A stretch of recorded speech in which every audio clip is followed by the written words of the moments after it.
Sawadee Krap and welcome to another episode here for the Funkit Pod, Mindful Media and Communication. As you can see from the title, once again, I'm not pulling any strings. I'm showing you what it's about. It's about the impact of media on political discourse, and I'm trying to do a somewhat comprehensive deep dive, as deep as you can dive within like 15 minutes or so, because we're keeping those episodes around 10-15 minutes to not go too much overboard. If you want a real deep dive, join my class.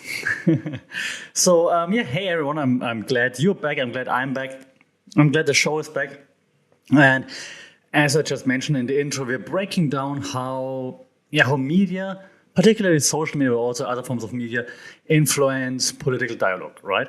So we're going to look into a few media theories, and we're also going to look into a few real-world examples. And in the end, I'm also going to mention a few concerns, mostly ethical concerns. You can see that's kind of like a theme during all of our past episodes, talk a little bit about ethics, just because I think it's so easily forgotten, right? So sit tight, get ready for, I think, a very information-packed discussion, but I hope still easily understood. So we all know how political debates can get heated, right? I mean, probably even amongst friends. And it's even worse online, of course, where it sometimes feels like it's a never-ending war of words, especially on X. I haven't seen it much on Threads, but it's also maybe because you can't use hashtags on Threads right now, and that's why you don't find each other. Like those filter bubbles are like exclusive right now. So today we try to look at this whole thing a little bit more critically, and we're going to see how media platforms are designed and how that design can either promote like insightful conversations, but also fuel destructive ones. Okay. So let's start. Let's just talk about media as the political arena, so to speak, if you want to paint a picture in your head, okay? So media is kind of like the battleground for all forms of debates. And we've just seen that in the US, actually. I'm going to stick with lots of US examples, simply because I need my visa here in Thailand, so I'm not going to talk about Thai politics. And the US is just, I think, the most well-known when it comes to a global scale. Everyone sees at least something from the US, right? So this whole concept of like having the media as your battleground is backed by a theory that we discussed many times already, right? The agenda setting theory. As you remember, the agenda setting theory suggests that media doesn't just reflect public opinion, but actually shapes it. And so when media focuses on specific particular issues, be it climate change, social justice, foreign policy, and so on, those issues, they rise in public consciousness. On the other hand, if you ignore certain issues, you might try to like push it under the rug, so to speak, right? Astroturfing is like something that comes to mind more on this as we move on. So either you highlight certain issues or you ignore certain issues. So that's the agenda setting theory. Let's take an example, right? And I'm going to go way back because I don't want to be like too current in this regard, but a very big issue back then in 2014, I only noted down like, I want to talk about Flint, but I think it was in 2014. It was like before the election, right? So the Flint water crisis got like huge media coverage, right? That of course amplified the issue on a national level, maybe even on an international level, and it brought more attention, funds, and eventually some level of accountability, right? So that shows how media visibility actually drives action. Okay. However, it's also very, very important to mention that algorithms and data analytics play a super big, like a huge role here, right? Platforms like Facebook and even like services such as Google, they use obviously super complex algorithms to curate what you see in search results, in your feed, and so on, right? So recent controversies like for example, the alleged bias when it comes to your social media platforms, right? That they suppress or promote certain political viewpoints, they underscore the power and responsibility these platforms hold, I believe. So the question is always like, can we entirely trust algorithms to set our political agendas? Can we trust them to show us everything from both sides of the aisle? Or are there even more sides, not just two sides? That's the question, right? So let's jump into like more details, right? When we talk about media and political polarization, like either left or right. Like polarization is like a huge point of concern when we talk about communication and media studies. Now, we often gravitate toward media outlets that confirm our existing beliefs. And that's a phenomenon that's usually referred to as selective exposure. It's very similar to the filter bubble or the echo chamber that you might have heard. Or even Barack Obama talked about the filter bubbles when he left office, actually, after his second term was over. He said like that we're all stuck in our filter bubbles and we should be aware of it. And he's right. In this case, again, I'm not trying to take sides, but that statement was a smart one because we're all prone to this selective exposure thing, right? We insulate ourselves in those echo chambers that only echo our own views back at us, validating and strengthening our own views. So we're not open to other views, right? And if you see other views, you're like, nah, you only want to hear the echo that echo your own viewpoint. And there's social media like Twitter, X, and Facebook design doesn't help in this case, right? The algorithms, they identify your preferences and, of course, feed you similar content to increase the engagement. And so the result is, of course, you get like a skewed view of the world where it like seems like everyone agrees with you.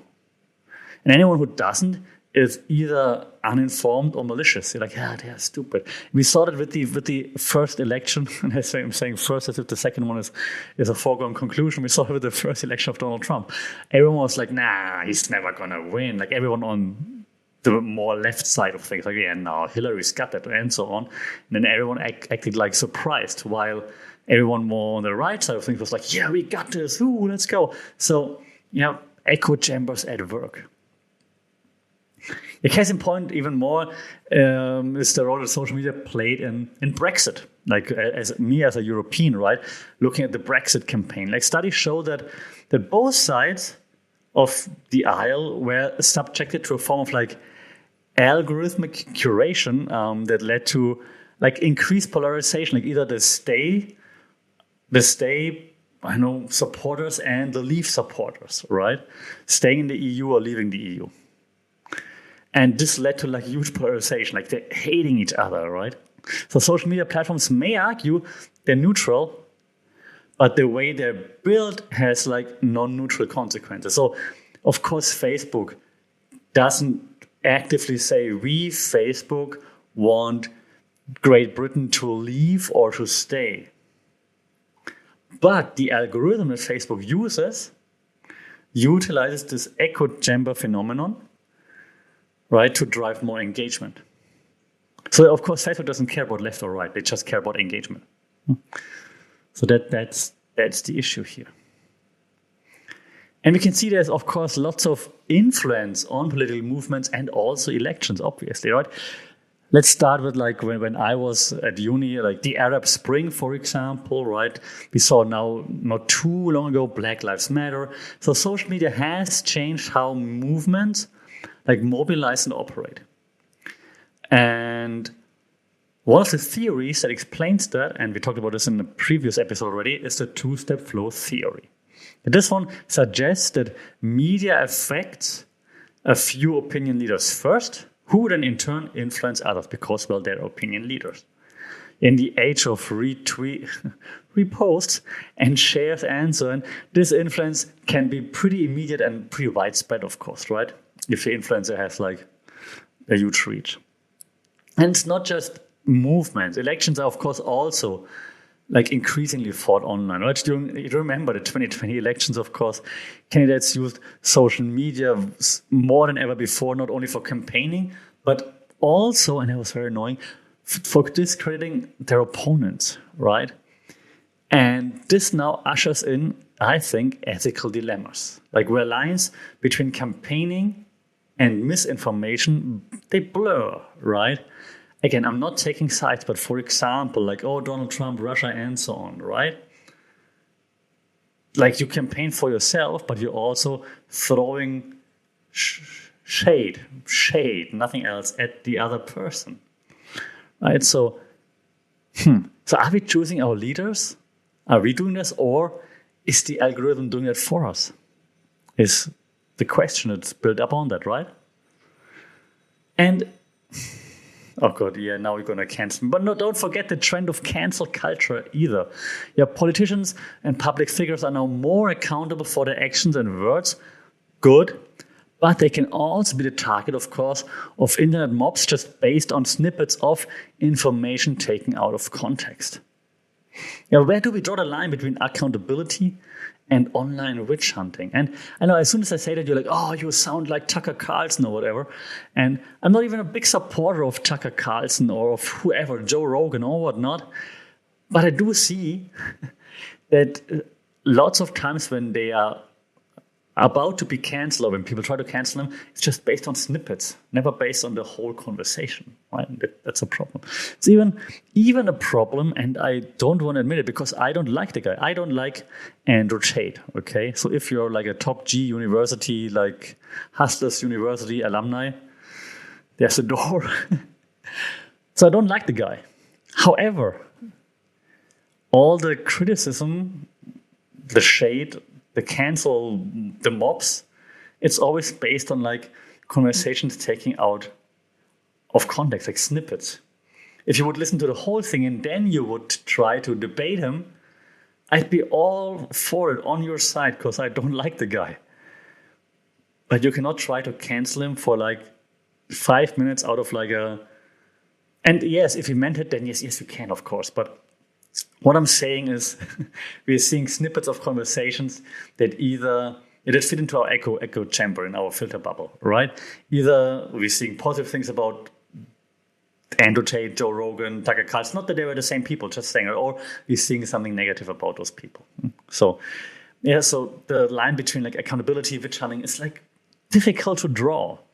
And this leads to also the rapid spread of misinformation, and I hate the term by now, fake news, because everyone's talking about fake news all the time, right? So we heard this all the time. But the implications of fake news are quite dire. So according to another theory we talked about before, Cultivation Theory, remember, the more you're exposed to a particular message, the more it shapes your reality.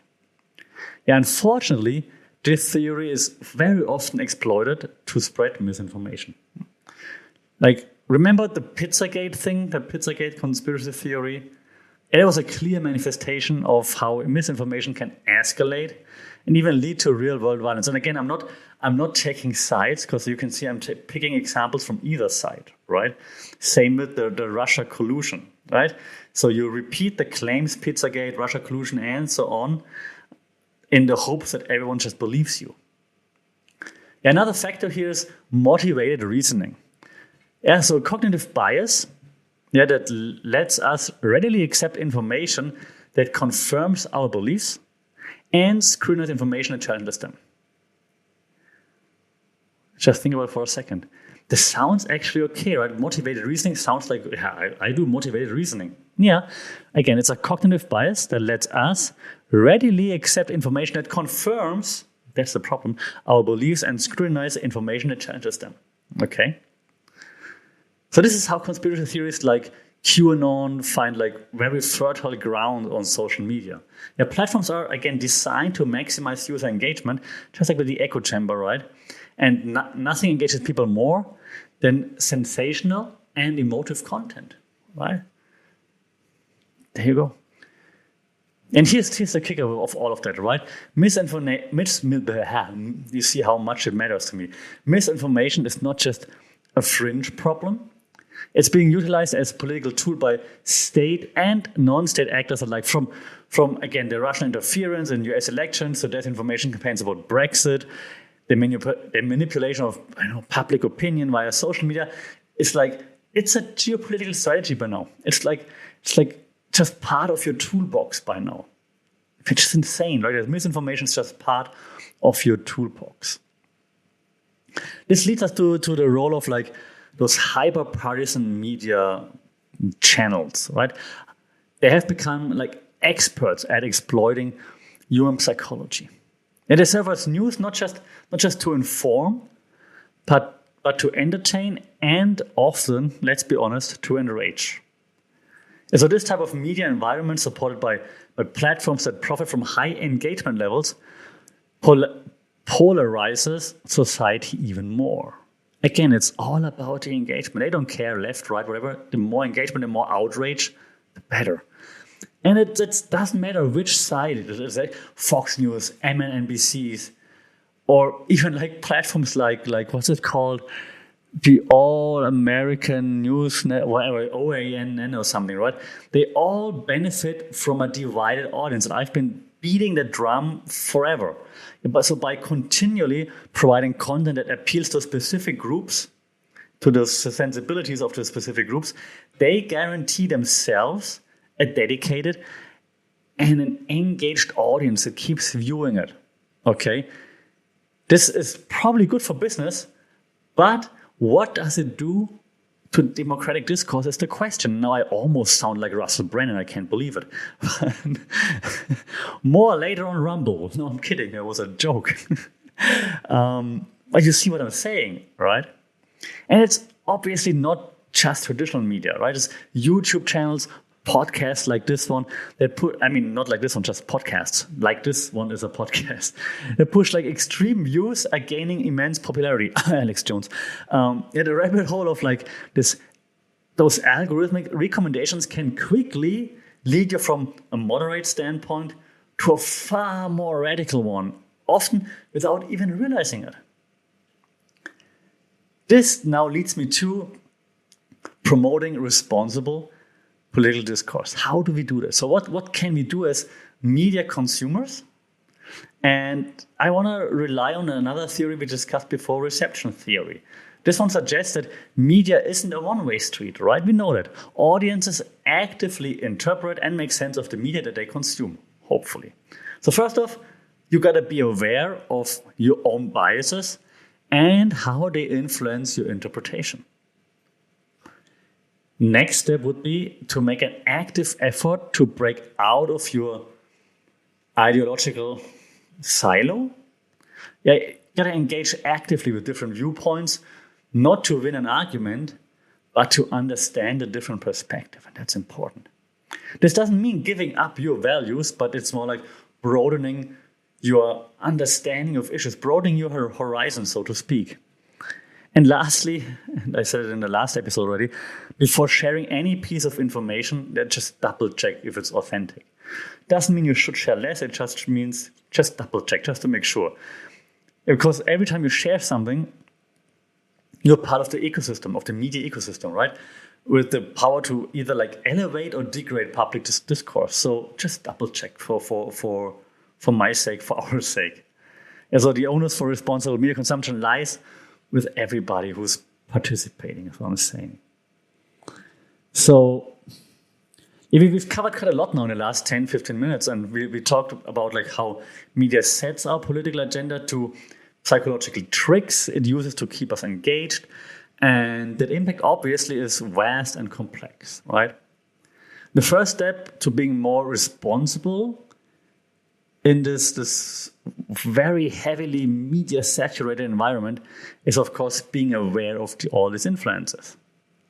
So as I'm wrapping up, right, I just want to remind you, myself too, that while media can, of course, divide us, and yes, I know it's cheesy, it also has the potential to, of course, unite us. And the choice isn't just with the media moguls, it's not just with Rupert Murdoch and so on, and the tech giants, like Facebook, X, and whatnot. It's with us, the users, the consumers, the citizens. So with great power comes great responsibility, you know it. So let's just strive to use that power wisely. And I almost said white. So wise men once said, I apologize. If you want to make the world a better place, take a look at yourself and make a change. Having that said, let me know how you feel about this whole agenda setting thing when it comes to the media. Do you trust political news in the media? Don't you even listen to the media anymore? Let me know. Add FunkitPod on social media, or just shout out wherever you get your podcasts. If you're old school, send a letter or an email, funkitpod@gmail.com. Don't forget to like, share, subscribe to this podcast. Ideally, leave a review. That would be very much appreciated, because maybe we will reach more people on either side of the spectrum. If you're all leaving a review, that would be fantastic. As always, take care, stay safe. We will talk soon. Until then, Sawadee Krap.